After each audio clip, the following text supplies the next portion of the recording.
Welcome back to another pick a card on Psychic Solutions. So this one is actually a video requested from Shannon, so thank you so much for this. And the question that we're going to look into is codependency. So I'm guessing if most of you have come to this video, most of you have an idea about codependency and feel it might be playing in your life in some way.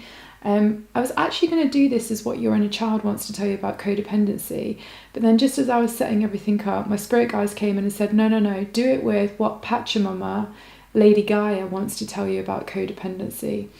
So Lady Gaia is obviously the spirit energy of the earth. Pachamama is just a shamanic way of basically saying Lady Gaia. So yeah, there you go. So that's what we're going to do. We're going to call on the energy and spirit of Pachamama, Lady Gaia, to tell you exactly what you need to know right now in this moment to do with codependency. And then another video I'll do after this is then what your inner child wants to tell you about it. So we're going to do 3 options, and basically we're going to use stones. These are from my shamanic meze. I just really like using them. Stones, they just hold so much wisdom, and they're really great for you to connect with, to then channel into different energy sources while still holding your own energy and not getting blurred between the two. So just before we go into that as well, before you choose your numbers, we're just also going to put a card with it as well, because I know some of you probably like seeing cards.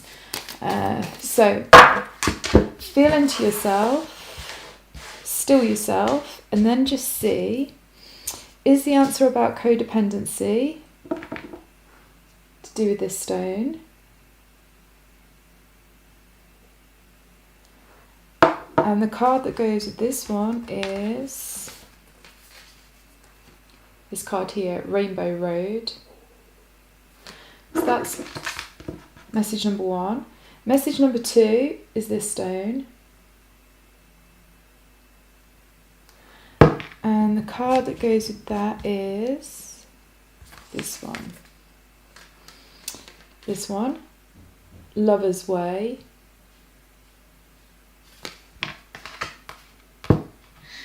Or is your message in pile number 3, which is this stone. And the card for this one is this one. Ooh. Time Traveler.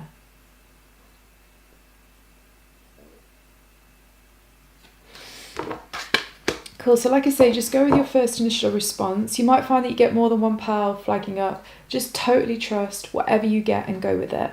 And we will go straight into pile number 1. So this is for everybody that chose pile number 1 as holding their message to do with what Pachamama Lady Gaia wants to tell you about codependency in your life currently. So first we're going to channel through with the stone. So let's just see. What does Lady Gaia... Okay, this message is coming in pretty strong, pretty quick. So this is the pile where what is currently affecting you to do with codependency. And I hate this to be like a 101 psychology, but this is just what my guides are telling me instantly in Lady Gaia, which is, it's basically completely set up from in childhood, and it's where a parent or a primary caregiver or even a sibling, depending on how it went, actually wanted you to be dependent on them. And that was the initial seed that has set up this codependency within you.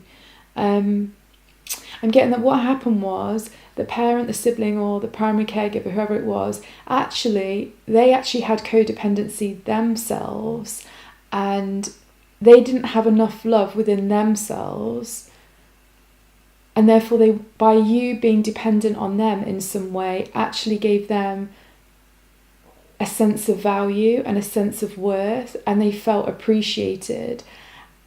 And this set up a kind of basically a codependency between the pair of you. And then because this individual in your family that was really significant had codependency, and therefore basically brought that pattern into your life through how they needed you to interact with them, this then set up a pattern and a belief system within you that therefore for you to also be loved, it's important for you to be needed. And if you're needed, you are loved. And that was kind of like a dynamic that's kind of like got set up. So this means that a big part of how codependency is currently playing out in your life is that you need other people to need you, because it makes you feel loved, it makes you feel valued, it makes you feel appreciated. And all I'm seeing is, I'm seeing like an image, and this is kind of bizarre, but I always go with it. I'm seeing basically like an image of a mother hen walking, and then loads of baby chicks walking behind the mother hen. And then one of the baby chicks kind of like falls over. And it isn't the mother hen that turns around to sort out the little baby chick that fell over. It's one of the other little baby chicks, which helps its sibling like stand up, get up and carry on walking. So I definitely feel as well like there is something about this with either, it definitely also relates into a sibling relationship, and also it's going to play out in how you do friendships. So there'll be specific people in your life that are friends that also reflect back this codependency partnership between the two of you. But what Lady Gaia is actually saying is, this is actually something that you have a great way to change codependency, not by necessarily going through the primary caregiver, so the family member or the sibling, but you can actually do this by changing how you're interacting with these friends that also demonstrate the codependency with you. And Lady Gaia is saying, if you do it this way, it's going to be a lot softer and more nurturing way for you to heal and integrate codependency. And Lady Gaia is also saying that whoever this friend or friends are, they are also at a stage where they're also ready to change this codependency within them. So basically you'll have like an equal teamwork and partnership. So Lady Gaia Pachamama is saying that if you go through the primary caregiver or the sibling or whatever it might be, the more closer to your family roots, it's actually just not going to be as nurturing for you or for them, because there's going to be almost like I'm getting seen like landmines. There's lots more landmines that you can trip up and set off by also trying to heal this codependency. So the much more softer, nurturing way is to do this within that friendship group or the friendship groups that you have. But Lady Gaia is saying really specifically, it's somebody that is equally open to working and healing this theme as you are. And that's coming in like really, really strongly. Right, and I could keep channeling, so let's just go into cards, otherwise we'll be on that forever. So the first card you got drawn to here was Rainbow Road. I just want to say a shout out to my cousin because she bought me these. They're pimping, I love them. They're so cute. Okay, so what I'm really getting here is, I'm getting that it's really important that you do have a bit of time of self-reflection. And actually this video was really important in a sequence of videos that you will find on YouTube that's going to actually help you see the bigger picture of what's going on between codependency and that kind of thing. And actually my guides are saying, I just need to leave a link to some other people's videos that is relevant to codependency. It's some psychologists, I think, that I've seen previously. So I'll leave links to those, because it's not so much about you seeing another pick a card video on codependency. It's more about you now going to other specialised people, like a psychologist on YouTube, maybe like a motivational speaker on YouTube, maybe like a TED talk on codependency. I don't know, there's a range of different things that you can watch to get then like a well-rounded perspective of what this codependency is. And then potentially this is something that you can even talk about or share with whoever is coming up in your mind as the friends or friends that you can intuitively feel are also open to working on this codependency with you. So just give yourself just a little minute there just to see which friends or friends flash up in your mind. Because as well, although this is a wolf here, I'm really getting that this is not about you being a lone wolf, to do with how you go about understanding, integrating and healing codependency within your life. And I don't know, I know it says Rainbow Road, but I'm getting in my guides are like saying Rainbow Bridge, Rainbow Bridge. And what they're showing me is that this is going to be like a partnership thing that you do with you and somebody else that's also open to, like I say, healing this. And that what's also coming up is it might be useful for you guys to have a look at where Chiron is in your birth chart, because there's something about either the house that it's in, the sign that it's in, or some aspects that are going to Chiron, which will also give you more clues about codependency, how it plays out in your life, and how you can go about healing it. Because Chiron is also known as the rainbow bridge in astrology, and Chiron can be like the wounded healer. And I'm also wondering if actually some of you that have picked up this pile, you're also going to be people that in some way you have a job or a vocation where you may be healing, your psychotherapy, you may be even teaching a subject like psychology, or maybe you do family constellations. I don't know, you work with children, you work with families, something about that. You're already kind of in an environment where you're kind of maybe not even consciously but unconsciously healing this codependency pattern within you by whatever is your job. Maybe you're a boss, or maybe you're a manager that has a lot of people working under you. I don't know, there's something about this which is actually allowing you currently to help to heal your codependency patterns. Right, let's see what else we get. So, what does Pachamama Lady Gaia want to tell you about codependency? I'm definitely getting really strongly instantly. This is definitely a time for you to be fully understanding this, integrating it and healing it. And it's actually going to improve how you communicate in relationships overall just by understanding this. I'm also getting as well, like, boundaries is really, really important for you guys. So as well, I think there's a big thing about everything to do with boundaries. So to do with how you say yes, to do with how you say no, and really being honest with yourself about you only say yes when it's something that you really want, and you say no when it's something you don't want, and you don't allow yourself to be manipulated into doing something that you don't want to do, because essentially you want to... Because essentially you feel, you put aside what you really want.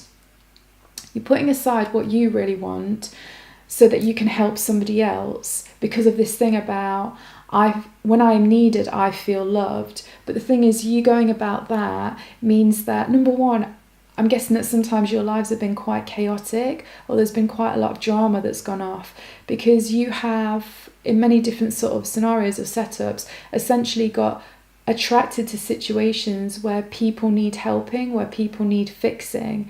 And it makes me think as well, there's probably quite a bit of that going off in your family history as well, of like, I don't know, somebody needing to fix things, somebody needing to sort things out. And that actually, that's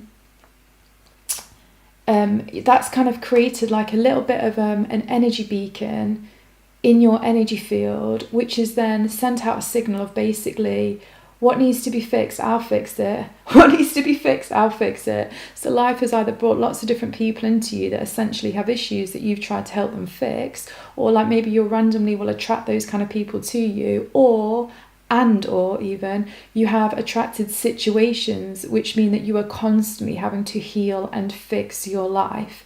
And this is definitely causing quite a lot of disruption and chaos, and it is actually draining quite a lot of your energy. But Lady Gaia Pachamama is saying that now is the time for you to completely see this as it is and get a whole other perspective on it, and actually completely reprogram this pattern, so that instead of going forward you're constantly having to fix and heal things in your life for other people, instead you'll be able to start going forward where you're actually starting to create and build and expand. And I'm really getting this thing about foundations, things getting built on top of each other. So I'm seeing like one little hut in a forest, and then suddenly I'm seeing 3 huts in a forest, and then like 7 huts in a forest, and it's growing and growing and growing until it's kind of like a big massive city. And my guys are just saying this is just a visual metaphor of how going forward, once you sort out this codependency, you will constantly be able to build on things. And I'm also getting really strongly that there's something about Taurus in your birth chart that will actually help you activate this healthy way of going forward So basically you might have Taurus, Sun, Moon, Ascendant, or wherever Taurus is, whatever house it's in your chart, or whatever planets or aspects it has to it in Taurus. There's something also important there for you right now to do with this. Equally, there'll be something about Venus. Wherever Venus is in your chart, which sign, which houses, that's also going to give you a clue to some of this. Right, let me just pull all these. So what else does Pachamama want to tell you? I'm excited about these cards. These are new actually, so I haven't really used them before, so let's see what we get.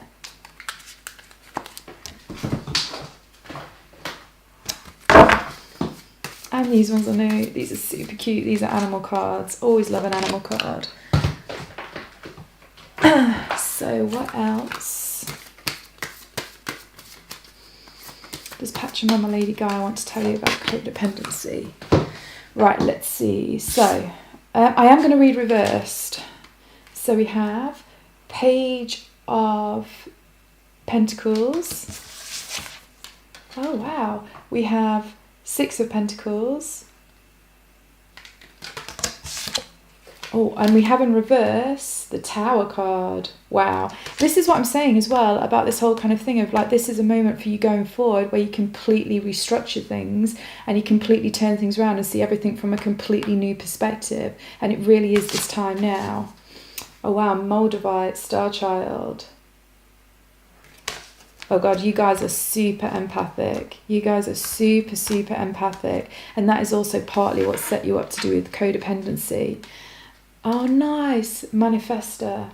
You know, this is what I was saying about once you sort out this codependency, you're going to start really building and manifesting things. You know, like that image I saw of like first one hut, then 3 huts, then 7 huts, then a whole city. There's something really, really big as well about like letting go of the chaos that codependency has been causing in your life, of constantly fixing things, constantly breaking down for you then to have to fix them up, to breaking down to fix up. And actually, some of you might have been asking yourself like, why does this always happen? You might have felt like, you know what, this has actually made you feel bad as well, because you've probably been this kind of people where you're super empathic and you've probably kind of been feeling like, oh God, why am I always having to heal myself? I'm always healing. It doesn't matter how much I heal. The stuff still isn't going right in my life. Like, why am I constantly healing? And I think some of you have even started to be like, I don't want to keep healing. I don't want to keep healing. Like, why aren't I good enough just as I am, kind of thing.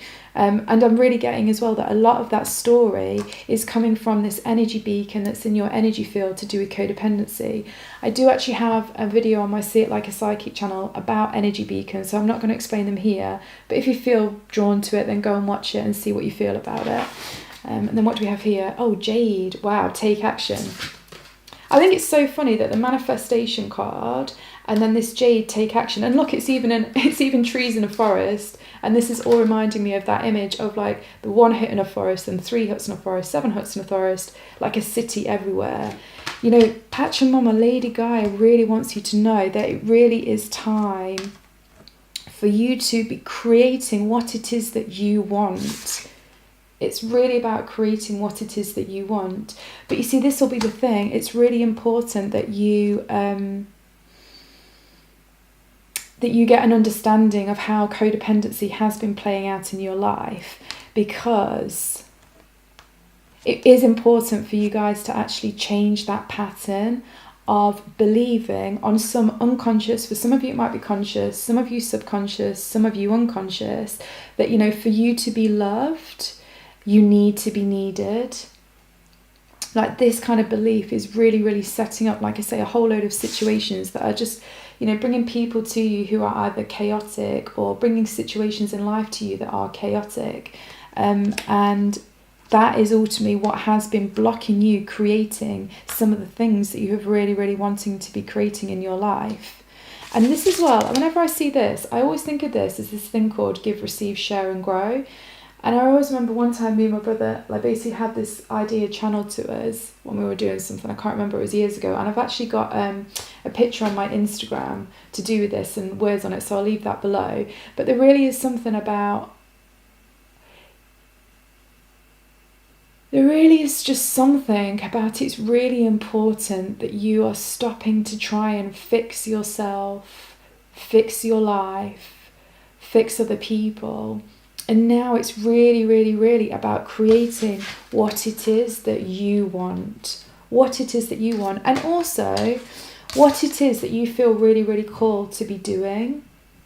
Because I can see as well, there's been a lot of distraction. I mean, it's funny, we haven't even opened all the spreads yet. And it does kind of make me feel like the way this reading's coming out, that there's been so many distractions coming off in your life. So you haven't really been able to easily get the bigger picture of sometimes how you're feeling, what it is that you want, never mind how you can actually go about creating what it is that you want.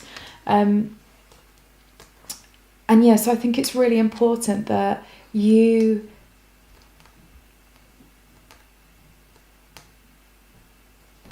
recognise essentially that for you to be loved, all you have to do is be you. For you to be loved, all you ever have to do is do what you want. For you to be loved, all you have to do is what makes you feel good. You know, and then when you're in that place, it sets up such a great frequency within your energy field, which instead of bringing like chaotic people, situations and things like that, instead it just basically brings you things that you want to experience. And there's something about when as well you start to believe that instead of to be loved, I need to fix things, or I need to fix things to be loved. When you start being like, when I am me, I am loved. When I am just me, when I don't change a thing, when I just express who I am in every moment, whether that makes somebody angry, happy, sad, whatever, when I do that, I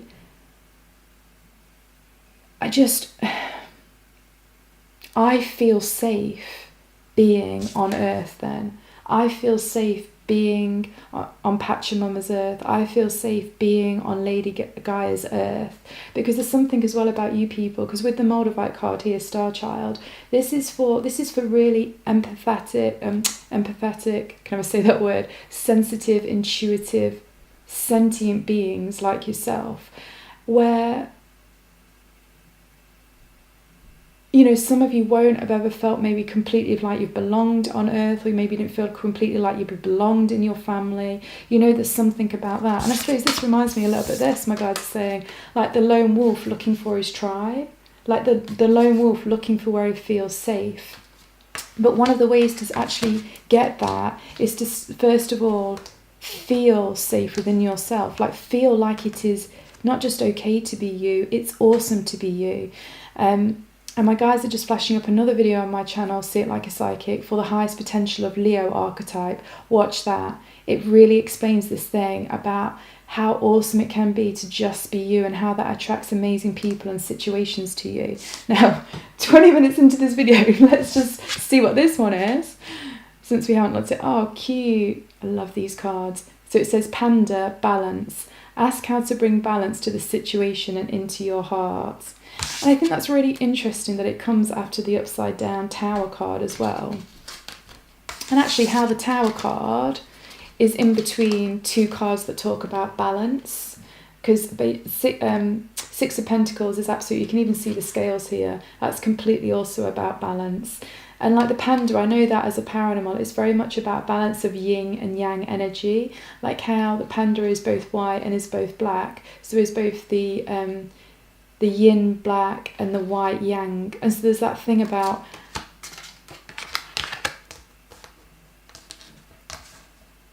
I think it's that thing as well about recognizing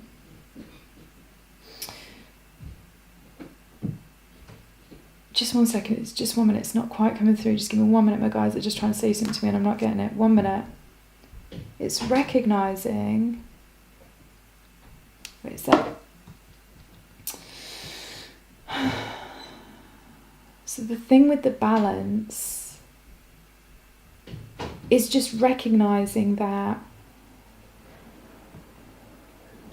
in order for you to feel good and happy and healthy within yourself and within any kind of like relationship you have, romantic or work or friendship or whatever it might be, there does need to be this kind of harmony between you and them. And because of obviously what's happened or you've seen in your childhood and what you've experienced, you've kind of like created this belief system that in some ways harmony is when you put somebody else before you. You know, like when we saw that little the image of like the hen with the little chicks walking behind her, the little chick falls over and one of the other little chicks goes to help the other little chick that fell over. Like you've kind of believed that harmony is kind of making sure that everybody is okay, that balance is when everybody is okay. But the thing about that is it's kind of set up a kind of it's not so much a paradox, but it's that kind of like it's set up unrealistic expectations of life and how life operates and how life works. And in some ways that has set you up in a way that will often mean that you might struggle with situations on earth because you've not had a realistic appreciation for, like, sometimes people cry and get upset and that's totally okay. Sometimes people are really, really happy and they're really laughing loads and that's totally okay. Sometimes people are really, really angry and that's also okay. Like, I think you've kind of felt like for everything to be in harmony and everything to be in balance, everybody must be laughing and smiling and happy, right? Because you've equated that as balance and harmony. But like I say, it's a completely unrealistic expectation on planet Earth, where we literally, everything about planet Earth is duality. Because literally you have yin and yang, so masculine and feminine. You have... I mean, even Earth, if you look at planet Earth from outer space, you see two very distinctive things. One, you see Earth, like actual ground, green, that sort of thing. And the other, you see water and blue. So even from the outside, even from the bigger perspective, which I know is really important for you to be looking at, even from the bigger perspective, you see that there is duality on planet Earth, on Lady Gaia's Earth, Pachamama's Earth. And I think it will be one of the ways that you can really start to work with this as well, with this codependency, is understanding that balance and harmony on Earth is almost like accepting of whatever is. Accepting of whatever is naturally brings in an energy of harmony, even if that is somebody really angry and somebody really upset, that's okay. They're having their own experience. That's what they need to do for their soul's growth in that moment. So this is all exactly how it needs to be. This is acceptance of what is. There's something about that that's also really, really important for helping you work with codependency right now. So I'm just going to pull another card, which I'm just going to I'll let you feel into it, and I'm also just going to read it out of the book for additional guidance. Whoa, that's quite a lot. I feel like I could go on and on about this pile because there's so much going on, but I'm kind of interested to see what the other piles come on with, because I kind of feel whoever chooses this pile, I've got a feeling, and I haven't even done them yet, but there's going to be something relevant as well in pile 2 and 3, or one of those piles. But let's see, what's the message for this right now? Oh wow, rough seas, the unexpected. So you just have a feel into that right now. Pull out your own intuitive feelings from it.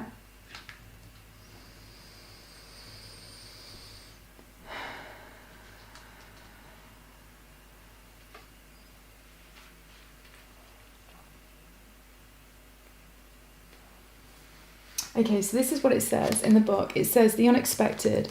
Many of the storms experienced out at sea are extremely powerful and disruptive. This is because it is out at sea that many of our tropical cyclones form, and from here they travel towards the coastlines. The event of a storm or a cyclone can result in damaging winds, heavy large swells, lightning, thunder, and heavy rainfall. While many of the creatures deep in the ocean are protected, those who live in the shallow waters of the reef and coastlines can be devastated by these regular natural occurrences. When you draw the rough seas card, it tells you that you are going through a period of great and rapid change. There will be many events occurring around you, and you may struggle to keep a footing, feeling as if you are being thrown off balance by what is happening to you. You are weathering the storm, and the waves of emotion and anxiety may feel overwhelming. When we encounter rough seas, we're being asked to expect the unexpected. We may be experiencing some major changes that will see us treading water in unfamiliar seas as we look for somewhere to shelter and wait until the ocean is calm once again. There is a lot of movement that can occur while travelling through rough water, and if you find shelter along the way, you may struggle to resume in the direction you are originally headed. The gift of rough seas is its ability to totally change your environment, to take you from an environment that is no longer working and transfer you to somewhere entirely different. Often this change is so massive that without the chaos and upheaval of the storm to carry you along, you may never arrive at your destination. I actually really, really like that. And I think it's really interesting because it talks about storm and basically chaos, which is the Tower card, and it also obviously mentions about balance too. But also, to be creating something completely different as well, that ultimately by shaking up this, by sorting out this dynamic within you of codependency and within your life, although it might disrupt some things to begin with, it's actually going to take you to places that you would never be able to get to without integrating. And this isn't healing this. I want to be really clear for this pile.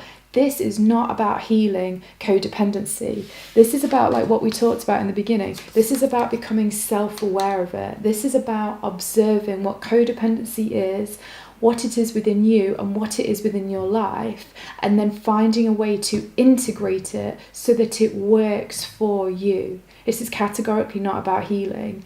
I do actually feel, and my guides are saying this really strongly, and they're saying to me right now, this is why the Tower card was reversed, because if you look at this as you need to heal it, it's going to be way more destructive process of you healing this thing within you.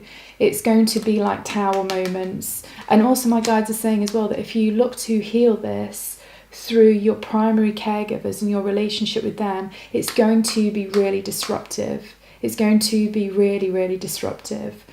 And my guides are saying that even though you've got the Rough Seas card here, yes, it's going to be a big shake-up in your life. But you know what? Some storms look beautiful. Some storms are captivating.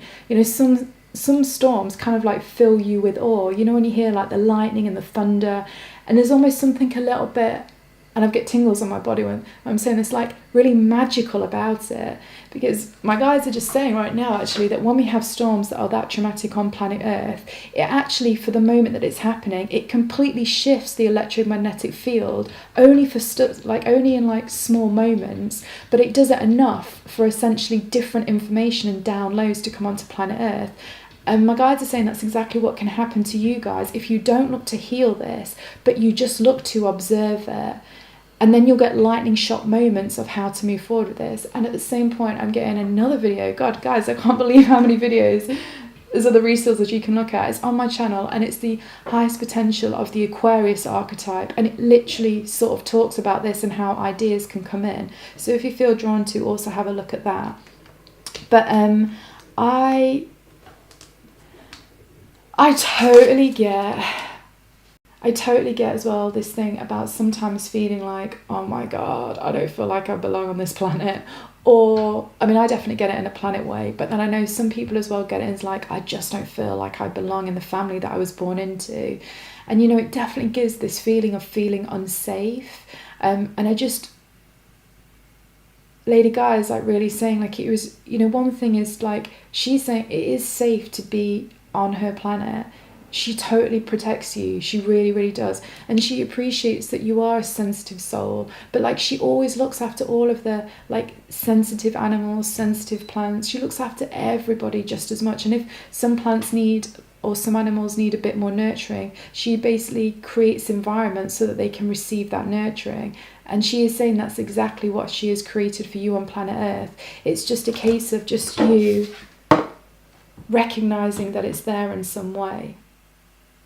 Anyway, I don't want to go any more because that was quite a long reading, but I hope you found that useful. I'll try and leave all of those links for everything so that you can really do this thing about, researching, exploring, understanding, to integrate, not to heal, because you're perfect how you are, just to integrate and just to develop even more badass resources within yourself. So, cool. I hope you enjoyed that, and I'll see you soon. Bye. So hi guys, this is for everybody that chose pile number 2 is holding the information for what Lady Gaia Pachamama wants to tell you to do with codependency right now. So first of all, we'll go into channeling with the stone. Let's see what we get.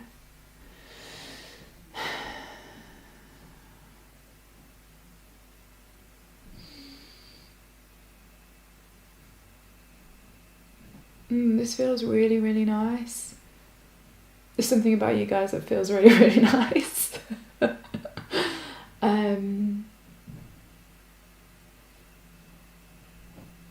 Oh wow, you guys are like massive caretakers. This is how codependency gets set up in your life. That you are absolutely like overgivers, over nurturers. I'm getting that for you guys that pulled this, there's something about Cancer energy in your birth chart that's really significant that will help you understand this kind of codependency within you, but also the incredible ability you have to be the most balanced and healthy person in any relationship dynamic. So basically you want to see if your Cancer is Sun, Moon or Rising. You want to see which house Cancer is in, and also see where the Moon is in your chart and see any aspects that link up to those things, because that will all give you really useful information for you.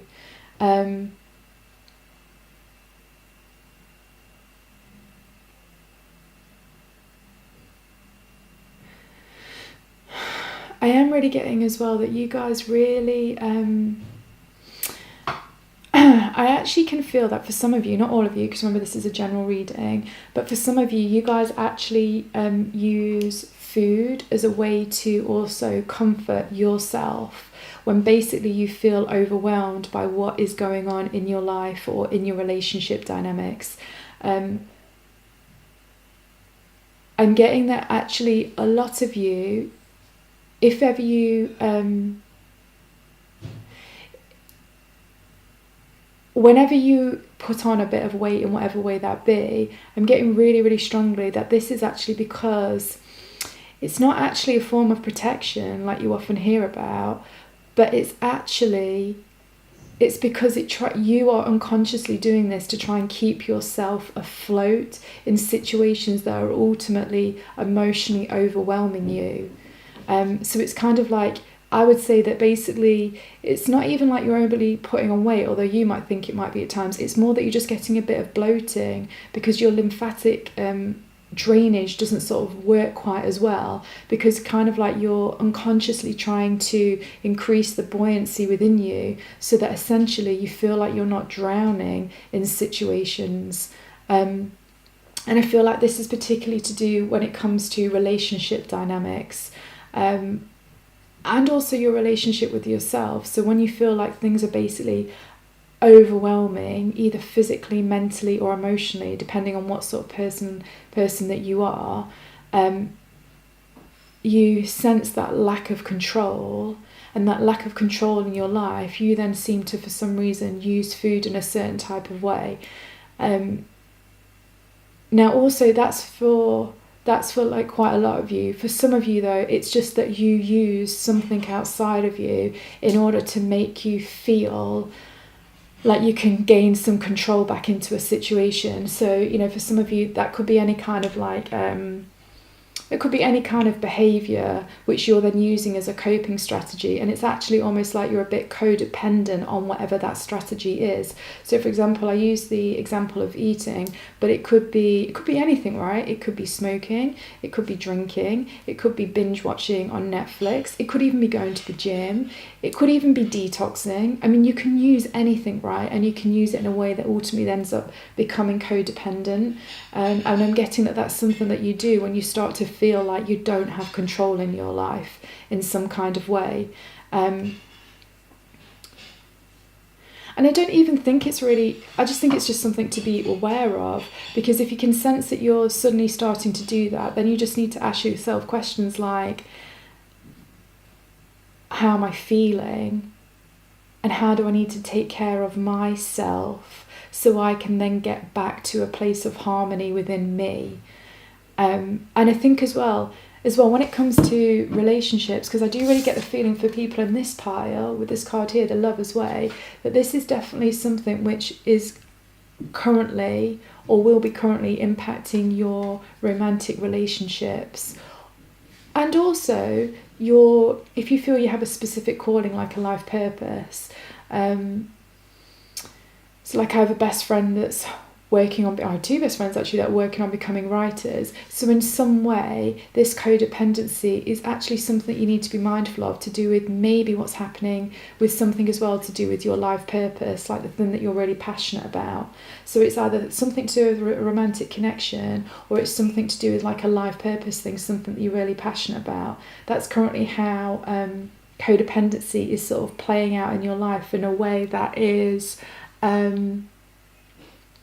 it's taking some of your power away in some way. It's either because you think by doing this life purpose you're then going to feel emotionally fulfilled. Because I'm really feeling as well with this part, this codependency is very much something around emotional fulfillment. Like codependency gets set up in your life either with another person or with like a habit or with a situation, because you don't currently feel emotionally fulfilled within you. And it's not that having the relationship wouldn't make you emotionally fulfilled, or doing the life purpose wouldn't make you feel emotionally fulfilled, or whatever it is, but it's just that in some ways you're putting so much emphasis on that being the thing that will basically take care of you. You kind of feel like if that is working and I've got that, then my whole life is getting taken care of, then everything in my life will start working. And then in some ways that's kind of like how you're giving your power away to this dynamic of codependency within you and within your life. Let's get some more though. This is really interesting. I don't know why this feels really... I'm just really intrigued by this. It's not what I expected. Wow. Yeah, let's do it. They all flicked out. So I will keep them reversed. So we have Seven of Swords. I love these cards. We have Page of Swords. So we have a lot of thinking here. And then we have another seven. Wow. Seven of Pentacles. Okay, so this is a lot of deep soul searching within you guys to do with codependency and how it's currently playing out in your life.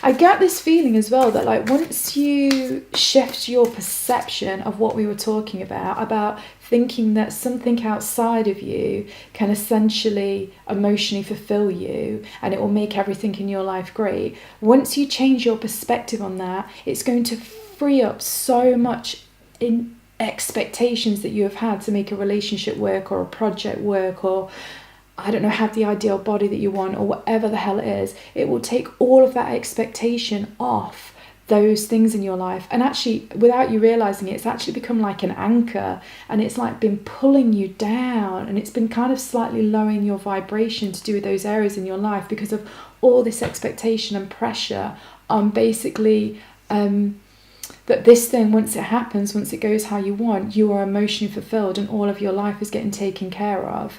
It will take so much pressure off it that it's actually going to cause some massive forward momentum in whatever area of that life it has been relevant to, and you'll get a huge amount of movement going forward. And I'm just getting that because I'm seeing, like, it reminds me of like confetti, like flowers falling from the sky here. And I can just tell that there's like something that really wants to come in, that the universe really, that Lady Gaia, Pachamama really wants to give you to do with the relationship or the life purpose or the body that you want to create or whatever it is. But it can't just quite get in there yet because there's just been a bit too much expectation on it resolving all of the things in your life somehow. Something about that's going on. So let's just see what we get here.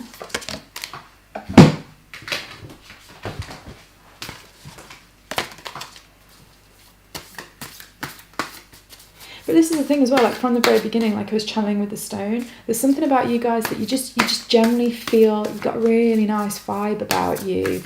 But I also feel like just currently, however this codependency is playing out in your life, it is kind of stealing. It's like stealing. I'm seeing it like grabbing. It's like some energy is like grabbing some of that nice soft, loving, awesome, nourishing part of you. It's kind of stealing some of your light, basically. And that by you changing your perspective on these expectations, on things that you think will emotionally fulfill you and make your life great, it's actually by you changing that, you're just going to get all of this of your own light back to you, and that's just going to give you so much forward momentum, and it's actually going to bring a lot of joy back into your life in whatever way that might be too. Let's just see.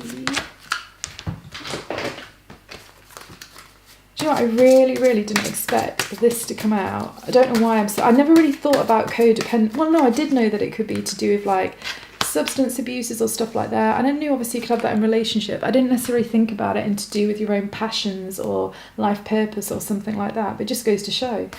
Anyway, let's just see what we get here. Gracious receptivity. I really like that card. You see, this is what I mean as well, right? Once you are letting go of all of these expectations on being emotionally fulfilled by this certain thing happening or this certain person doing something, etc., etc., it's going to drop all of this heavy energy around you, and you will just be so much more receptive to what the universe, like what I was saying before with these flowers, what the universe wants to bring you. But you know, that intense need for something to save you in some kind of way is actually, it's blocking your receptivity to what the universe wants to bring you to do with whatever this is. Let's have a look here. Oh wow. Find riches. I've never seen this card. Find richness from the dark night. Oh, I really like that. It's very dramatic. And here the crystal that we have is Tanzanite, angelic messages. And here we have, sloth, digital detox, recalibrate, reset and recharge. That to me is exactly what I was saying about, you know, backing off with the intensity of someone or something actually being able to completely fill you up in some way. And just by relaxing and backing off a bit, it's going to massively increase your receptivity to whatever it is that you have been wanting and what the universe has been trying to give you. So definitely if you chose this pile, the way that codependency is currently impacting you, it's on this thing that basically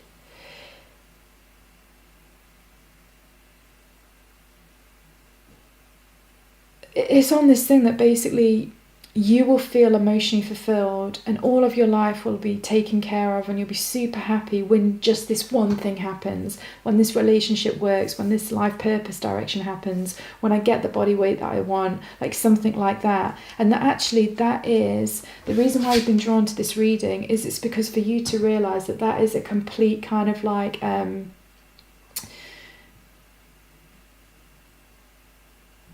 it's a complete almost kind of disregard for how actually you are the most powerful individual within your life, and that actually as well you are a powerful creator. Because for some reason this reminded me a little bit of the tree of life, but I don't know why I'm really drawn to the star there. I don't know if you can see it.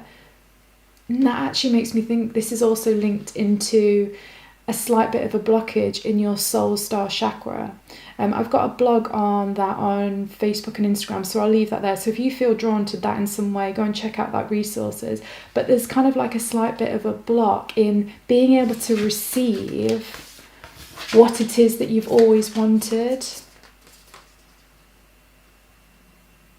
And it's made you really like addicted to getting that thing which you haven't quite got, and that addiction has kind of led to this kind of codependency on whatever that thing is. But let's just find out how and why that's happened. I want to just find out more. Let's see, why has that happened?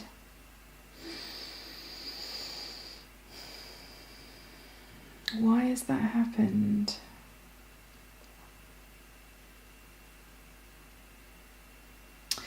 I'm sort of also, I really kind of feel like you guys have like a lot of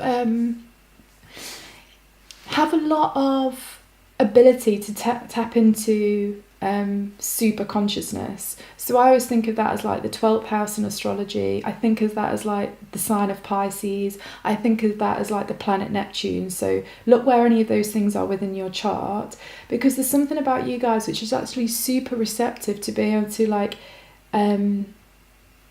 almost like download guidance from cosmic consciousness to help you with your life and your life direction. And I do feel like a lot of you that pulled up this pile as well, like you probably feel like you have a really strong destiny with a certain person, or a really strong destiny with a certain life path or something like that.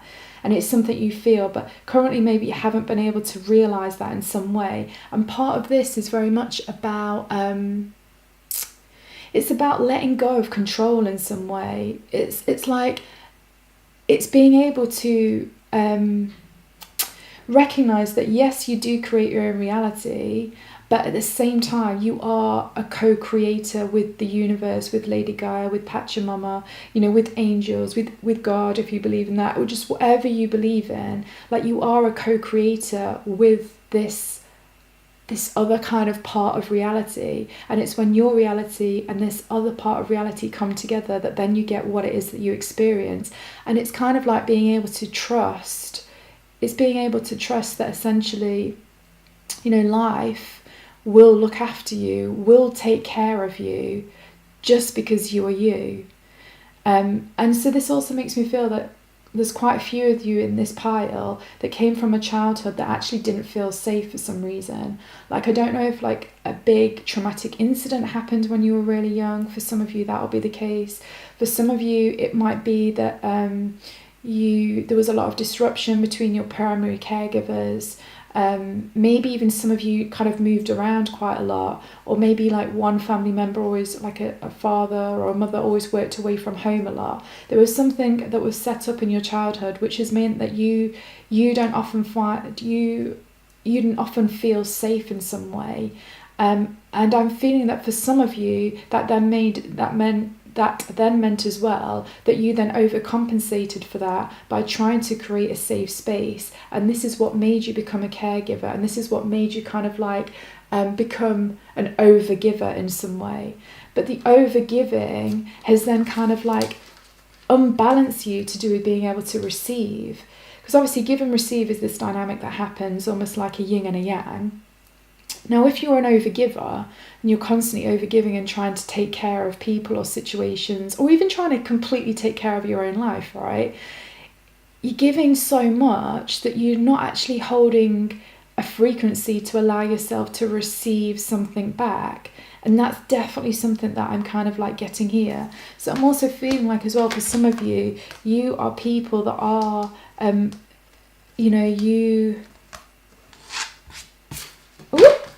fly enough. You actually, I'm seeing two distinct lines as well now for like two parts of you, so see which one that you actually fit in. For some of you, you're on this kind of like pathway where you basically are super independent, and actually you might resonate with both of these. So just see, you've actually become super independent because your childhood didn't feel safe. You then felt that you were to take control of everything in order to feel safe in life. So you might be the high achievers, you might be the managers, the bosses, you might be the people that never ever ask for help, you might be the people that believe, it's better to do things alone, right? Because it sets up that dynamic between you. Now, the other half of you, I kind of feel like this not feeling safe has actually meant that you have you've kind of got some parts within you that are really quite fearful of life. And so actually part of you then feels like you need to be taken care of. And so some of you probably create situations in life which means that you need to get taken care of, whether consciously or unconsciously. So that might be like you get sick and then you need somebody to help take care of you. Or you might get into a certain financial situation, which then means somebody needs to come in and take care of you. Or you might find that you work in a job and then you attract people to you that bully you in some way. So then you need somebody to come in and protect you in some way. And you do that because essentially you didn't feel safe in childhood growing up because of whatever happened in the family dynamic, and the way that you compensated for that was to kind of like in some ways make yourself like compromise yourself so much that actually people had to pay attention and come in and take care of you in some way. So they're the two very distinct pathways that I see and I can feel for people in this group. And there'll be a few of you as well that overlap with different qualities from both of those, so feel into that. But that's basically what Lady Gaia, what Pachamama wants to tell you about how codependency is kind of like currently playing off in your life. And you know what, this is a thing as well. I wonder why I went independent on that side and then needing to be taken care of on that side. This does remind me for some reason, I know it's in reverse, but it kind of reminds me of like somebody basically looking out for themselves, somebody taking care of themselves. And then finally on this side, when I said about people needing to be taken care of and getting themselves in compromising situations so somebody has to come in and take care of them, this kind of reminds me of this, as in like, some of you have probably found it very difficult to leave your home environment in some way, leave your family in some way, because even though you felt unsafe in that situation, you then developed coping strategies to make sure that people did take care of you, and you're so scared of losing that it means that you keep staying in that place of home or in your home or familiar environment in some way. And you know what I do think as well, with this card here in reversed, Page of Swords, I think it's about being able to clearly see this dynamic within you and see how this is played out. And I do know this reading's been it's felt like quite deep, like it's touched on quite a few things. And I do think as well for some of you, you'll just need to have a little reflection on what's been said here so that you can clearly identify how this is playing out in your life. And also, this actually happened for pile number 1, and I'll do the same thing. I'm going to leave some links for different resources that I've seen, like to do with codependency from different people, not psychics, but other things as well. Because I think there's lots of information that you can find on the internet. There's lots of other resources that you can find that will help you understand this pattern better. But I'm also getting that it's very much about you having this new perception to do with everything we've talked about here. And my guys are just like really saying this strongly. Do check out that blog that I've got on the Soul Star Chakra, because you could just do with just balancing this up, because it's kind of like it's really important that you get this really balanced sense of self. And what my guides are saying is this is about realizing that you are a co-creator with life, and that you can trust life to be there for you. And it's not a case of going from one extreme, like having to do everything yourself because you don't trust life, or another extreme, giving away all of your power because you just feel so unsafe and so powerless, that then other people have to take care of you. You know, it's like finding this healthy middle ground. And there's something about doing a couple of meditations to do with your Soul Star Chakra and even your Earth Star Chakra. I'll leave a link for that as well, that will help you with this. And my guides are also saying this is where also meditating with your natural frequency colour set will really be useful. And I'll leave a link as well for that on the videos that I've got to do with that. Because it's something about,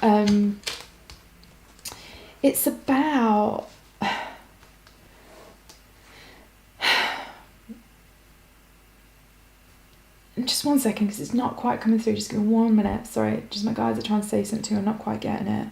Something to do with this. Just give me 1 second.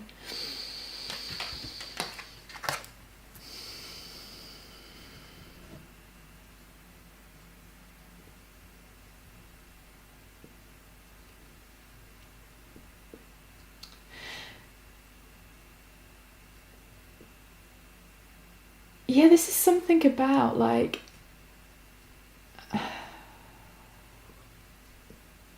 just 1 second. Okay, this is it. This is not what I thought it is, but this is what my guides are saying.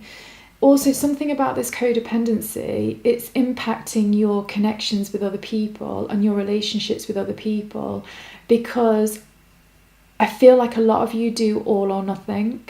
Like you'll be really, really intense with people, sharing everything, wanting to connect every day, wanting to this, that and the other. And then suddenly something about the connection will suddenly start to feel unsafe to you, and you'll go into your default mode, which is either completely detaching, because now you're only going to focus on yourself, like going this way, or basically like becoming super, super needy on that person and that relationship dynamic.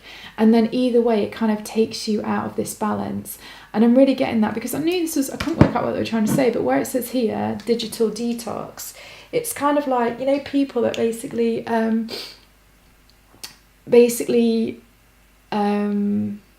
really, really want to connect and really would love to have like lots of people interacting with their social media or whatever, just purely from the point of view that they want to feel that connection, because connection actually does make them feel safe. But then there gets to this tipping point where actually connection starts to not feel safe, because it's something as well that this paradox that they've had in their original, or your original stages of life as childhood, where connection gets to a point where suddenly it doesn't feel safe, and then you need to basically, and then you kind of go into an extreme of, okay, for example, either overly needing to go on social media to find connection, or that'll be in this side, overly, like in a needy type of way, overly needing to go on social media for it to fulfill something within you. Or you'll be somebody that will be like, fuck this shit, I'm not doing social media, it's bollocks, and you cut yourself off. You know, this is a real dynamic that's going off here. I think some people have both of these dynamics playing off between them, and some of you have, you know, more on this side, is what we talked about, with this kind of energy, and some of you are more on this side with this type of energy, and only you will know which one you are. So yeah, that's totally what I'm getting with that there. But I do really, really feel like there's so much that's going to come in for you once you get this different perspective. I don't know, these two cards make me really feel like something, it is whatever you've been wanting with the relationship, the life purpose, the body weight, whatever it might be, it's absolutely there in your energy field, and it's so also desperate to be manifested. But first of all, you just got to just kind of change some of these things, like we said, about the kind of letting go of control, opening up a bit, being more receptive, feeling safe, etc., not needing to control. There's something about all of that that then gives a massive paradigm shift within your reality, and suddenly a lot of these things that you've been wanting for a long time start to manifest and come through. And I'm really, really getting that. Now, let me just pull a card. So I'm going to pull a card, and we're going to read out from it about additional advice for you guys on this. I'll leave it with you for a couple of seconds just so you can get your own messages before I start reading. So let's just see what you get. What additional information? Let's see, this one. Penguins, trust! No way! After all we were saying. Cool, okay. I'm just going to leave that there. Okay, let's see what it says. So it says, penguins trust. The fairy penguin is the smallest of the penguins. They cannot fly because their wings have evolved over millions of years into flippers. They are excellent swimmers, and they move through the water with the same gracefulness that other birds display in the sky, but by using their tails as a rudder instead of wings. Fairy penguins are the smallest penguins, and are approximately 30 centimetres tall. Oh, that's so cute.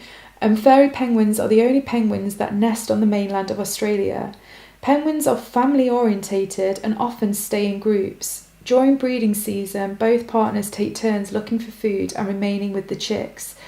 There are many times during their lifetime when penguins will need to trust their partner, parents, and extended family to provide for them. The penguin reminds us that there will most certainly be times when we need to trust those around us to do the right thing. Being vulnerable is something we will all feel at some stage. There will be circumstances when you will need to rely on or confide in others who you trust and who you know have the best intentions at heart. Trust is not about handing your power over to someone else to make decisions for you.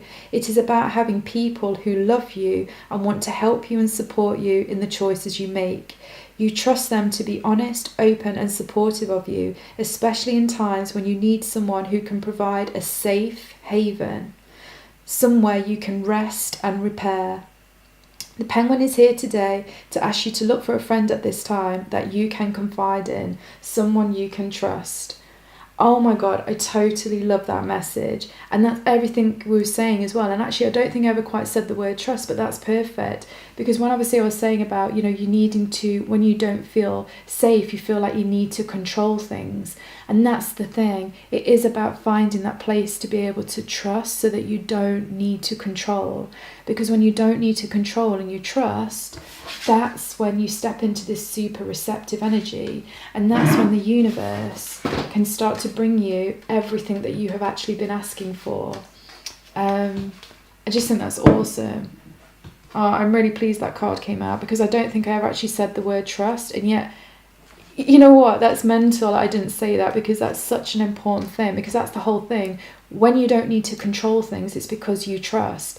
And like we were saying before about the Pisces energy, the 12th house, the Neptune energy, by being able to surrender control, which ultimately means that you trust in life itself, in something then greater than you to actually have your back and support you, then you're going to have this huge paradigm shift. And I can just literally see that your energy fields, it's like there's a part of your energy field that does the over controlling in some way, or they may be needing to emotionally manipulate something sometimes when you don't feel safe.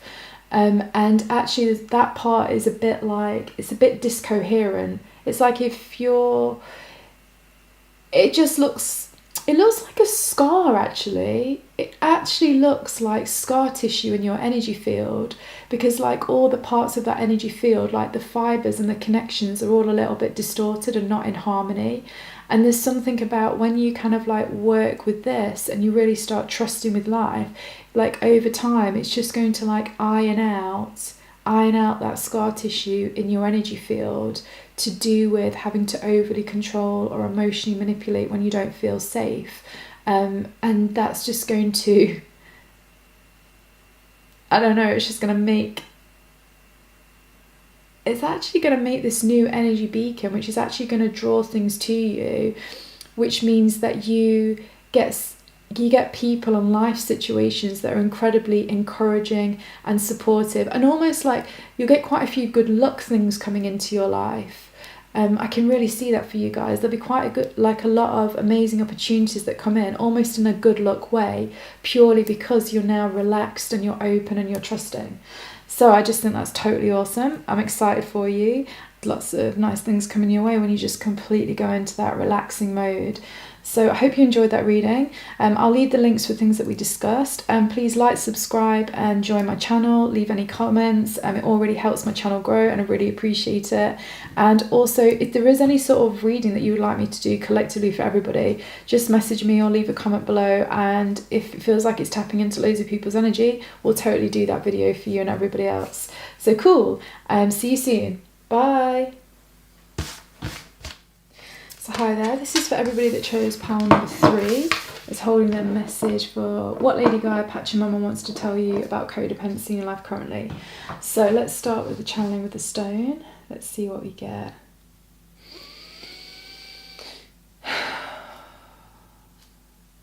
Okay, I'm really getting for this pile that you guys are incredibly, incredibly close to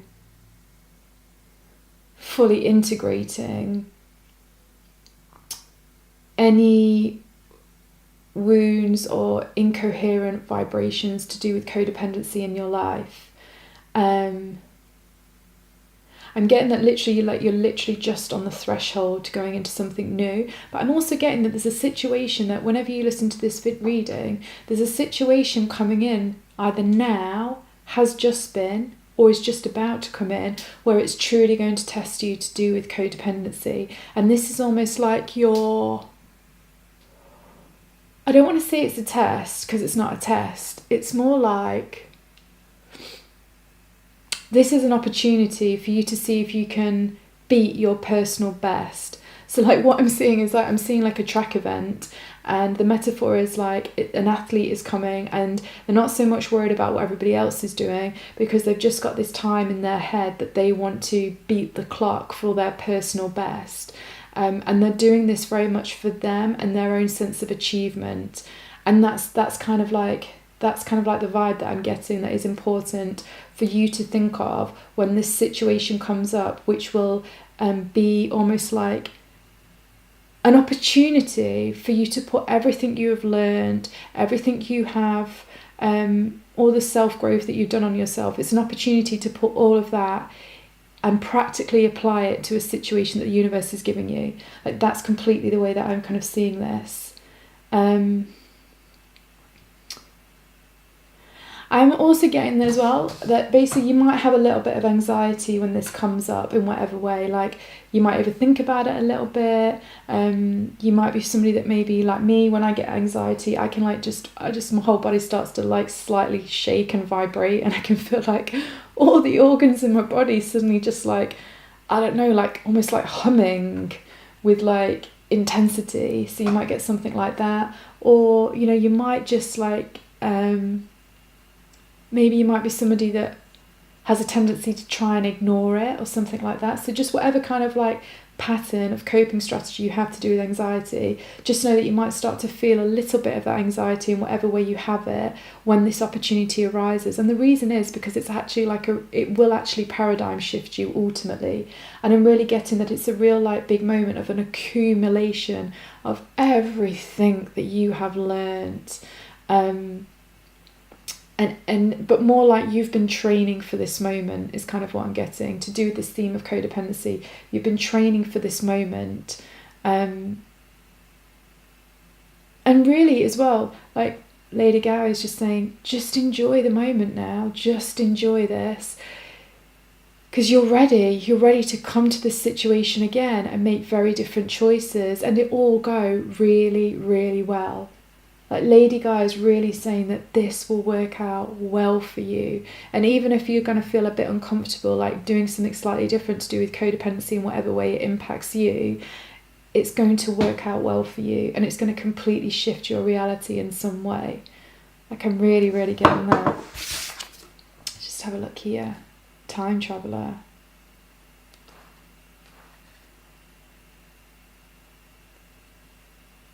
It's interesting. I got Neptune was a bit important for pile number 2, and for some reason I don't know why that planet's making me think of Neptune. Just give me 1 second. What's going on, guys? What's going on with this pile with codependency? Oh, I got it. Okay, so the reason why Neptune is coming up in here and it's pulling in with the time travel is kind of like what we were saying before. You're at a stage of basically spiritually advancing yourself to do with this theme of codependency, and it's going to mean that when this situation occurs and you go through it, you're just going to have this enlightened appreciation of codependency within your life, and you're also going to have like a huge amount of like peace. And I'm also really getting that you're going to feel like you are your own sanctuary. I'm getting that really, really strongly. Like, after this has happened, you're going to get this thing of like, I am my own sanctuary. And it's almost like wherever you are, whatever you are doing, you are going to feel like completely safe within yourself. And this is something as well about you guys really realizing that, you know, you have all your needs met by, and I'm getting these words, this is really weird, I never use this language, but this is what my guides are saying, by realizing that you are your own savior, basically. But at the same time, you then also have this other real awareness that yes, you are your own savior, so you're not looking for anything outside of you to kind of like help you, protect you, support you, validate you. You know, none of that is coming anymore because you have that all within you. But at the same time, and this is like my guys are saying, like the woman here, you have this appreciation that you are part of something so much bigger. You're part of something so much bigger, like the universe, the cosmos, like Lady Gaia. Like, you realize that you are like a speck of consciousness within this massive bowl of consciousness, which is the whole world, the universe, the cosmos, and beyond. And so you kind of have this appreciation of, you feel completely safe and supported within yourself, but you also realise that there is a mystery around you and that you're okay with not knowing everything. So I guess you're a pile that's actually really okay, or you soon will be really okay, with not needing to be in control other than how you feel within you, and you know that's what you can control. That's really, really, really cool. And Lady Gaia is like saying, the thing is as well, like when you kind of really kind of master this part within you, which she's saying, but you are on that pathway already, you already are in that place and moving into that space, your relationships will change, your relationships with yourself will change, and over the next 6 months to 2 years, your life will be radically different because of this. Ooh, that flipped. Let's see what it was. Nice. Strength card. Yeah, this is the thing, because you've got that own sense of strength within you. But also, like what I was saying, you can see this mythical creature here, the dragon. It's like that you know that you are your own safety, you are your own support, but at the same time, you know that there is magic around you that just can't be explained or understood, and you trust that magic, you trust that mystery. So you're totally in control of yourself at the same time as being completely not in control with your environment that's around you, and you're totally at peace with that. That's friggin' awesome. I really, really love that. Wow, they're all flipping out. Okay, we're going to go with all of them. Then we also have here 6 of Wands, so the card of success. And then we also have the High Priestess in reverse. I was a bit like to my guys instantly, oh, what's that all about then? They were just like, no, it's everything you said. It's this card and it's this card, which is just basically the fact that you realise that no matter... You just realise that you trust the mystery. You're okay with not being in control of everything. You're okay with basically being human, and you're totally okay with human limitations. And actually, it doesn't make you feel insecure or not safe. It just makes you feel even more trusting of the universe. And it's kind of like, this is it, that's like the word faith. That's it. It's kind of like you're developing this real faith, not just within you, but within life and within the universe. And with that faith means that you don't have to always be in control. And my guides are also saying as well that you're going to have this along with all of this, with the development of all of this, which is ultimately going to really get stimulated from whatever has just happened, just about to happen, or is currently happening, to do with this codependency thing.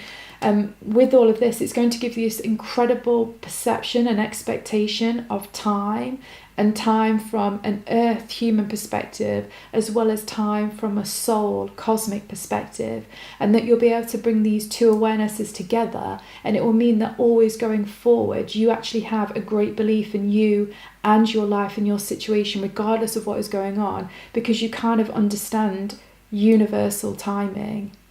And there's something that's really, really key about that. And that's going to be really unique to each of you as to how you interpret that. So please trust whatever you're getting when I say that. Let's see what else we get here. I so love this. All 3 piles are so different. And just as a reader, it's just really enjoyable. And also I feel like I learn loads as well, to be fair. Let's see what's going on. A bit more info.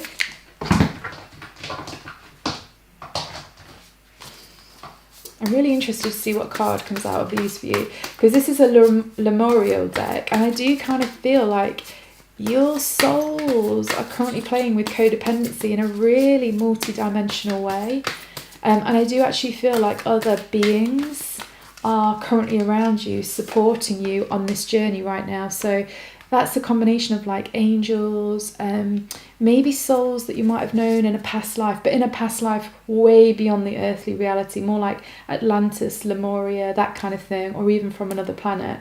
I know that might sound a little bit out there for some of you, but I suppose it's just to say that actually currently there is stuff going on behind the scenes on a cosmic level that you have no idea about, and it is it's like full of like a real higher consciousness. And I'm going to say alien consciousness, but I don't actually mean aliens. I just mean it's a very different consciousness from your human perception right now. And that's also helping you to get this way more global cosmic understanding of yourself in life and life within you. This is really cool reading, really like it. So let's see.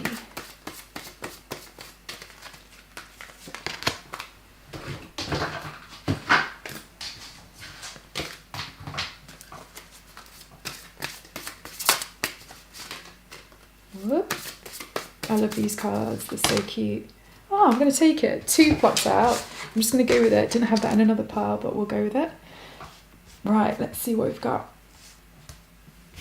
So, oh, Pearl, connect to the divine.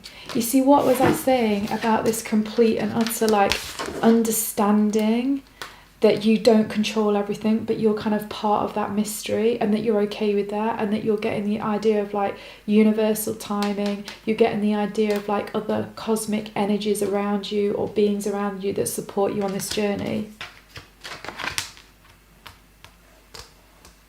Also, I love this, and my guys are saying say it. So I just want to tell you something that's like an energy tool that you can use. This happened to me a very long time ago when I first got trained to do with like reading Akashic Records, and basically you get introduced to your Akashic Master. When I first met him, I felt so emotional. Like, I think I even did, like, my eyes were really watering just because it felt so much love. But anyway, during that process, it's like, you did loads of things. And one of the things was you had to ask your Akashic Master to tell you something that was coming up that you needed to know about that you didn't currently know about.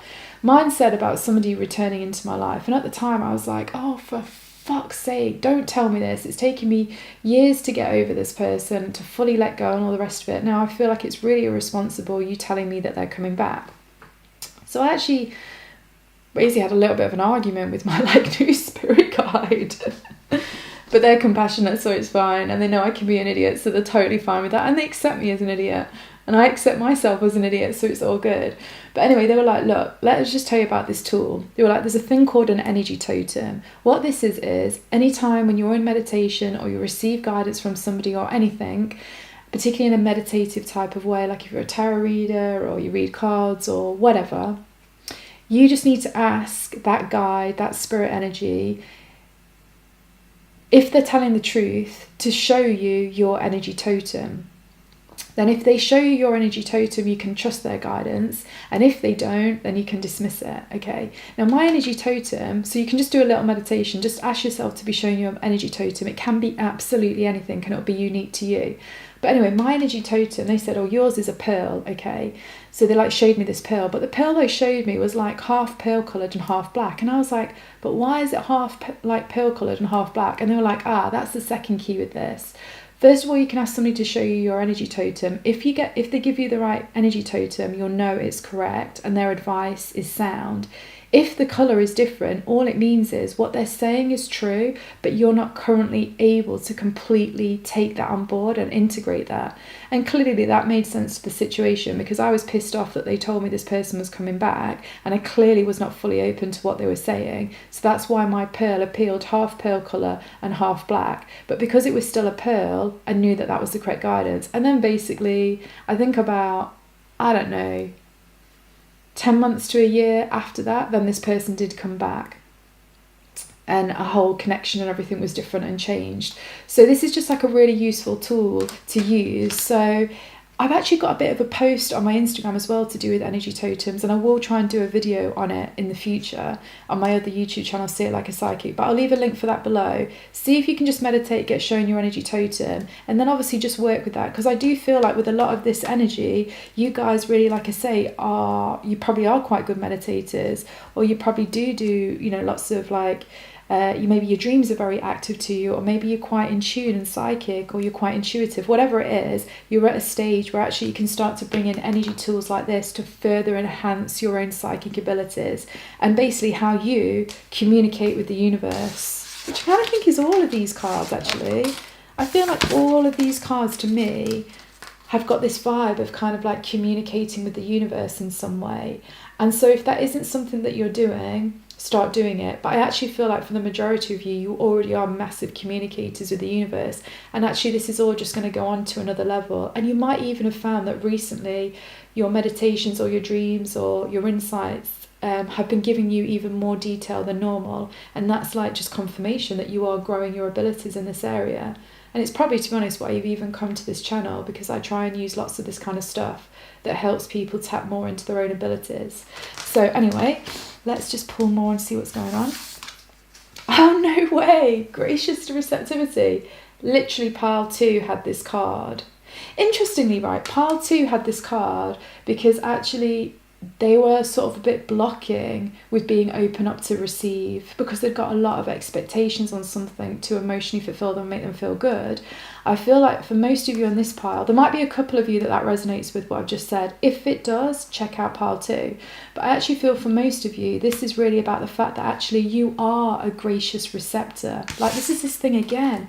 All of these cards, I can't even hold them all, they all just say the same thing about being open to the mystery of life, being open to the cosmos, being open to your spirit guides, being okay with not knowing everything, being okay with trusting. So yeah, that is really, really cool. Let's just see, so what do we have here? Nice, passion. I love this card.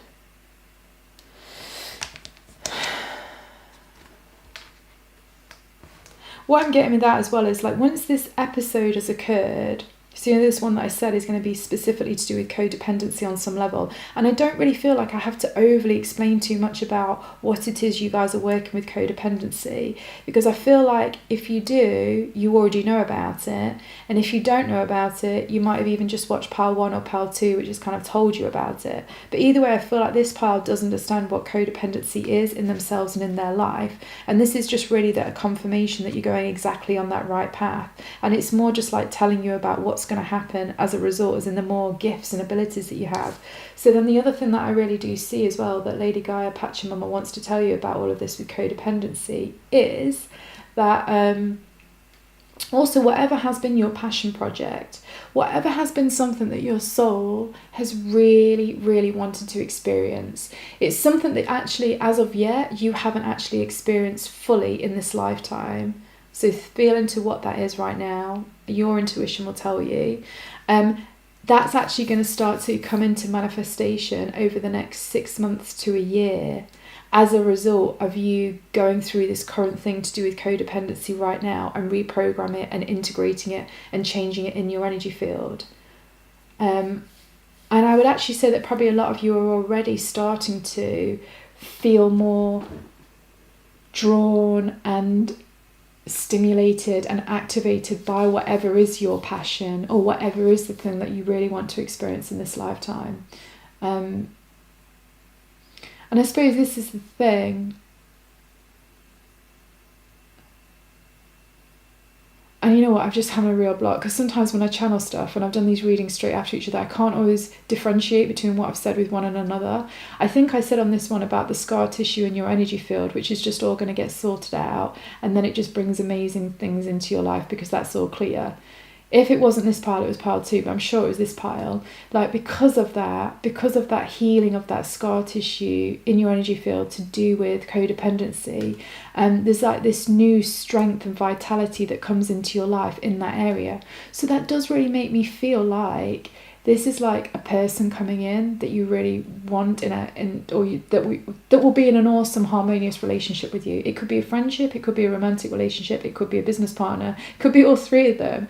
It also could be a passion project, so like a life purpose thing, like, I don't know, if you're writing a book, if you're wanting to set up a business, whatever it is, like, you're also going to get this like real kind of like forward movement with that, because like the relationship with another person is very much like you'll have a healthy, interdependent, but also like you'll both be able to be in a relationship and work as a union, but also you'll still hold your own identity, right? You'll be able to have that sort of relationship. But then also, if this is something where you're creating something with you and life itself, like you want to become an author, famous author, or you want to set up your own business, or you want to travel the world. I don't know what it might be, but that is really where you need a relationship with you and with life, because you're co-creating that very specifically with life. Then also there's something about that dynamic that's going to become even more healthier. And like I say, like I've just given you another tool that you can use to do with co-creating with life, just understanding the different information that you can receive in intuitively, and how you can work with that in a way that can enhance you. But also, you know, sometimes I know that when we sometimes go on these spiritual awakenings, or just basically knowing yourself better, you can use cards, you can use muscle testing, astrology, you maybe go and see healers, you go and see psychics, whatever, and they give you like that extra information to do with you and your connection with life and the universe. What I'm really seeing though is like going forward, this is really about you strengthening your own relationship with you and the universe. So you don't really have to have like a go-to medium of any sort that helps you bridge that gap between you and the universe. You're starting to have that relationship yourself, and that's partly one of the big things about trusting that relationship and being able to create something awesome with life. So for example, that might be you and writing a book. Like you'll just know how to go about it, who to contact, stuff like that, and you won't need to use so much of like other like mediums in between to help you bridge that gap. Not that they can't be awesomely useful, because they really, really are, but it'll be like a case of, even if you do use them, you still never ever give your power away to that source. So you're never dependent on that source to give you information, because you trust how you interpret what you've been told, and you might go with it and you might not. And this is something that you just really, I don't know, you just really take on board yourself. And in fact, this doesn't fully relate, but my guides are saying say it anyway. I have a video on my See It Like a Psychic channel about the top 4 things to do before you get a psychic reading, and in there it's actually got some really useful things about what to be mindful of in terms of like co-creating, and I think a couple of you will find something valuable in that, so I'll leave a link for that below. But now let's just see what's going on here. Oh, Llama, soul's growth. You see, what was I saying here about planet Neptune and it like increasing like your enlightenment to do with a certain area in life, and it's really cute as well, because this is like the soul's growth within relationship dynamics. And like I say, for some of you it's like a relationship with you and somebody else, like that's going to a new level of understanding and enlightenment because of you healing, because of you integrating and understanding this codependency and how to play it out differently. And for some of you it's like you and life creating something very specific, like a business or a book or something like that. And once again, that relationship is going really healthy again, like you're not overly dependent on that must be the thing that works for you to be happy, or like the universe needs to tell me exactly what to do so I can create what it is that I want. Like you go into a much more healthy dynamic as a result of all of this, which is really, really cool. And here, oh, that's so cute. Rabbit Sensitive Soul. It says strengthen your boundaries and cut cords. One thing I have to just tell you, I and my guides have told me this, I don't believe in cutting cords. I've actually got some videos on my YouTube channel to do with that, because the thing is we're all connected no matter what. And actually to be in a really healthy dynamic with life, I don't really think it's about cutting out things. I think it's more like understanding how to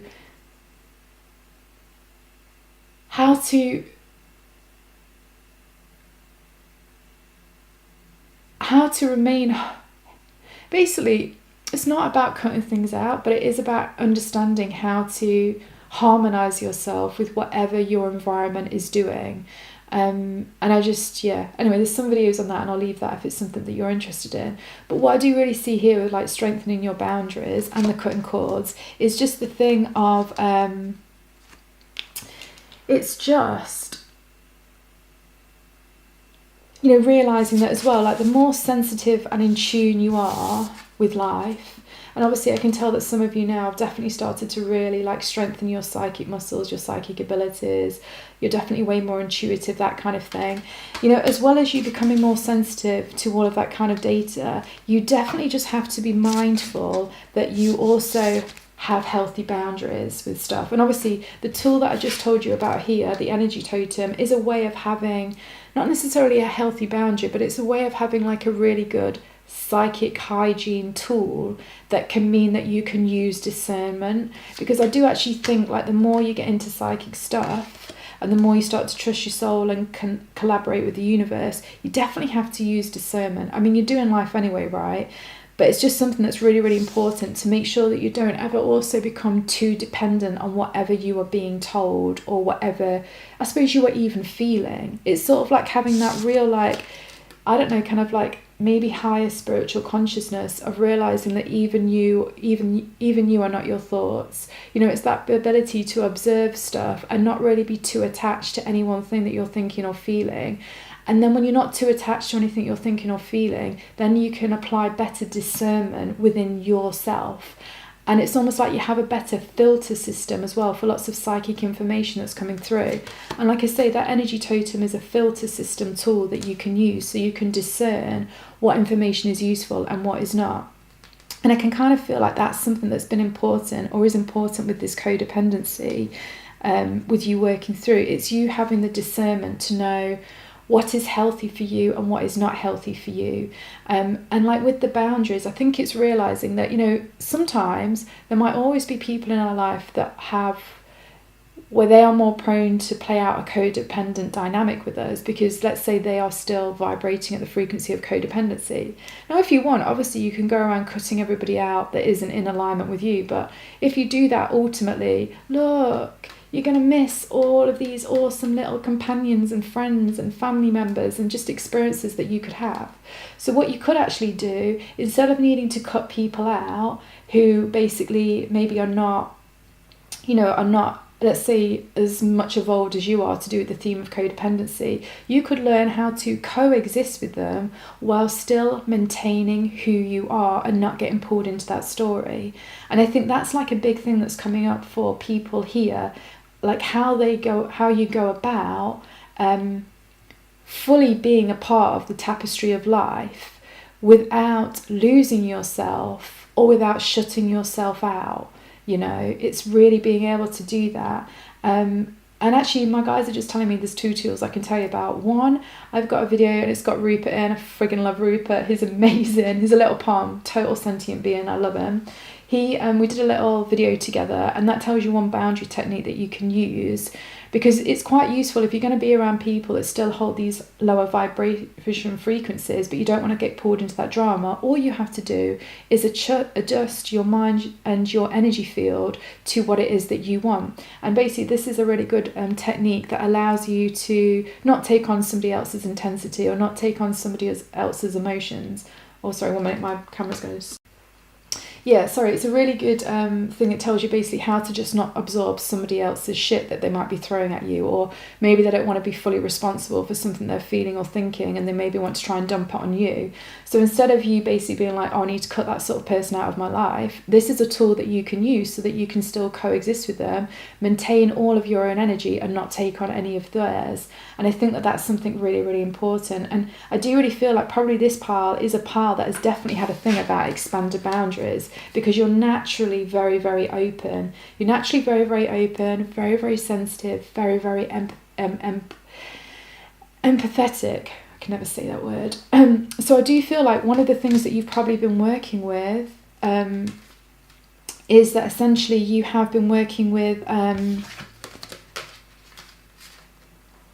I think you've been working with, it's like something that can happen in a codependency dynamic is that essentially somebody can be very empathetic and they can really feel what the other person is going through, to the point where they actually start to feel the feelings as if they are their own. So the feelings, let's say this person's feeling really, really upset and they come to an empathetic person to talk to them about that. This empathetic person, because they have really expanded boundaries and they're very, very open, they start to feel all of the emotions that this person is talking about and expressing to them as if they are actually their own emotions. So suddenly they go from being completely relaxed, happy and doing their own thing, to then they have this conversation with this person, and because of how open they are, they suddenly feel completely off kilter. They suddenly feel as bad as the other person, sometimes worse.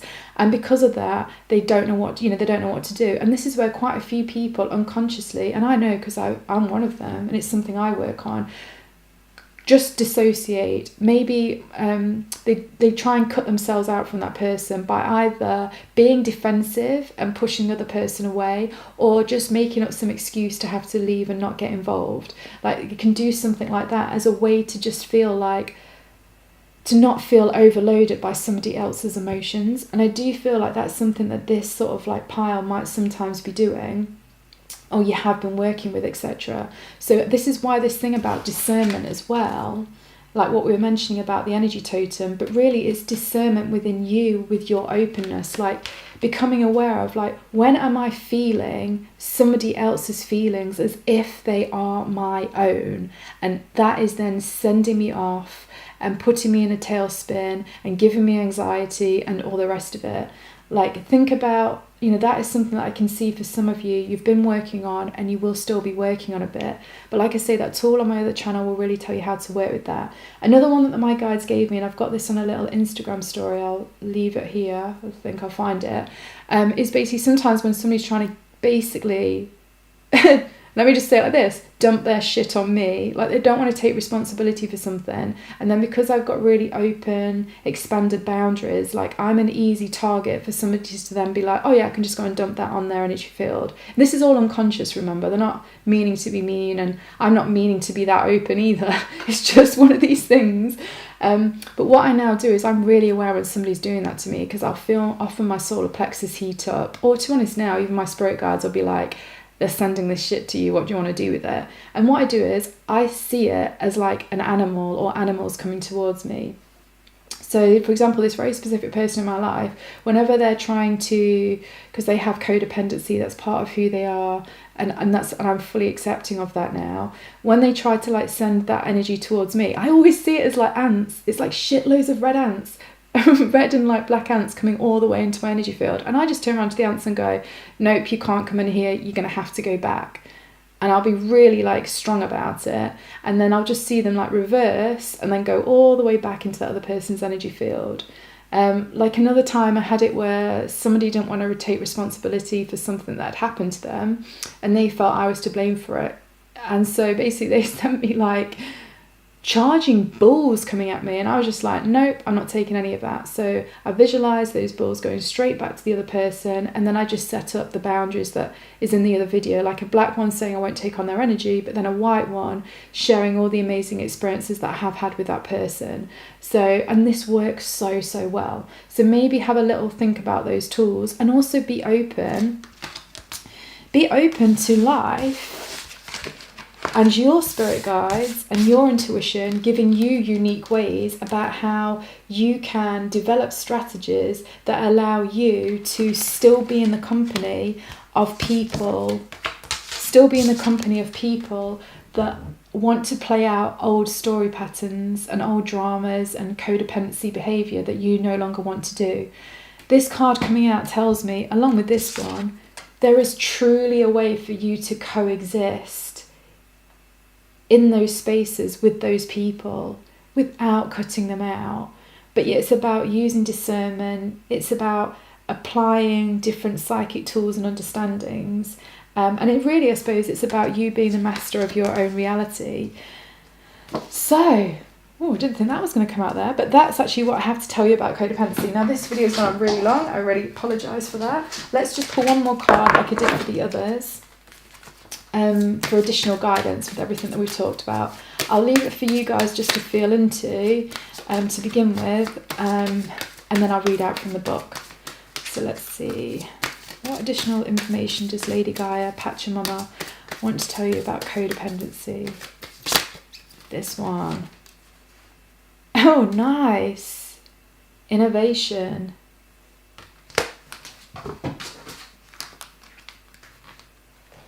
Okay, so it says here, mangroves, innovation. Mangroves are trees that have learned how to survive in an environment where many other plants would die. The salty environment caused by living so close to the ocean is something that the mangrove has found a unique way of dealing with.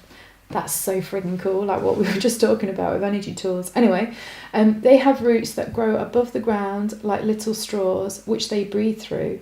Similar to other plants that breathe through their leaves, the mangrove's leaves also excrete excess salt. The mangrove's ability to find unique ways of dealing with challenges reminds us that sometimes we need to try new things. If you just keep doing the same thing, you will keep getting the same results. Try being inventive, especially when you find yourself frustrated and unable to make any progress.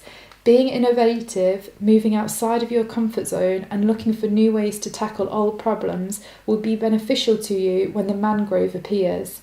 It is time to get really creative, brainstorm new ideas, and try not to dismiss ideas you may think are foolish or may not work. Try everything, and eventually you will find your answer or your way forward.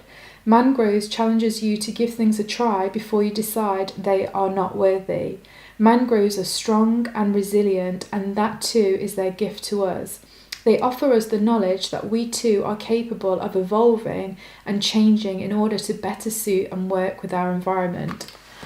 Oh my God, I totally love that. And that really is like what I was saying like here as well, about you being able to coexist even with people that still hold these old patterns and ways of being, but you can exist with them without being pulled into that story 100%. It's just like that card says about doing things in a different type of way. I think that was just it was just cool and perfect. Every single one of these readings, whichever card has come out, has just been so bang on to do with whatever we talked about. So, Spirit guys, I'm friggin' loving that. Thank you so much. But anyway, I hope that was useful for you. I'll try and leave all of those links for you. And thank you again to Shannon for suggesting this reading. It's been really, really cool. And if any of you do have a pick a card that you would like me to do, and it's a topic that I can see will be so beneficial for so many people, then I'll totally do that. So just message me if that's what you would like. But other than that, please like, subscribe and share my channel. I really appreciate it. It really helps this channel grow. And hopefully I'll see you very, very soon. Bye.